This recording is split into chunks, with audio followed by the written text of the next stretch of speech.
Tahukah kamu? Ada seorang lelaki yang bisa hidup dalam kemewahan, tapi ia memilih menyerahkan seluruh hartanya untuk Allah. Khalifah yang kedermawanannya mengubah sejarah Islam selamanya.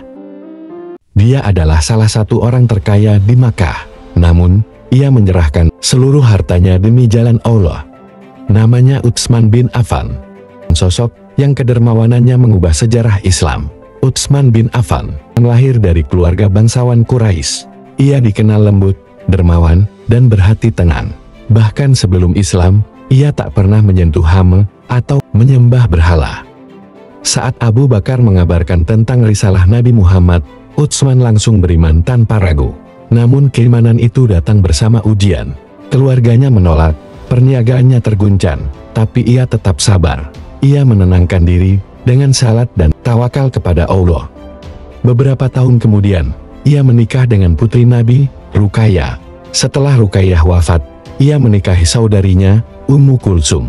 Karena itu ia dijuluki Zulnurain, pemilik dua cahaya. Kedermawanannya tak tertandingi.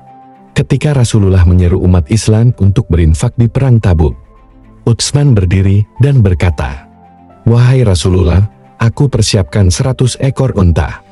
Lalu ia kembali berkata, "Aku tambah 100 lagi. Dan 100 lagi."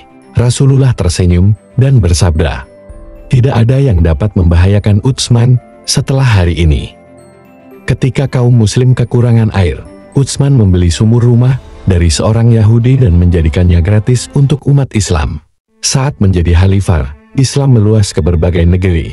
Namun Utsman tetap hidup sederhana. Ia memakai pakaian kasar, makan seadanya, dan seluruh hartanya ia dermakan untuk umat.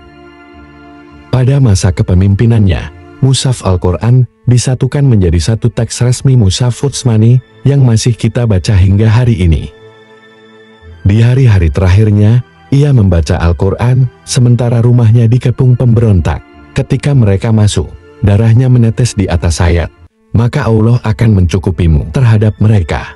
Dia maha mendengar lagi maha mengetahui. QS Al-Baqarah 137. Ia wafat sebagai syahid tenang, tegar, dan Al-Quran di tangannya. Ia meninggalkan dunia dengan damai, tapi warisannya hidup di setiap mushaf yang kita baca hingga kini. Semoga Allah meridai Utsman bin Affan, khalifah yang dermawan, sabar, dan penuh iman. Jika kisah ini menyentuh hatimu, jangan lupa subscribe, like, dan share agar semakin banyak yang mengenal kisah para sahabat mulia.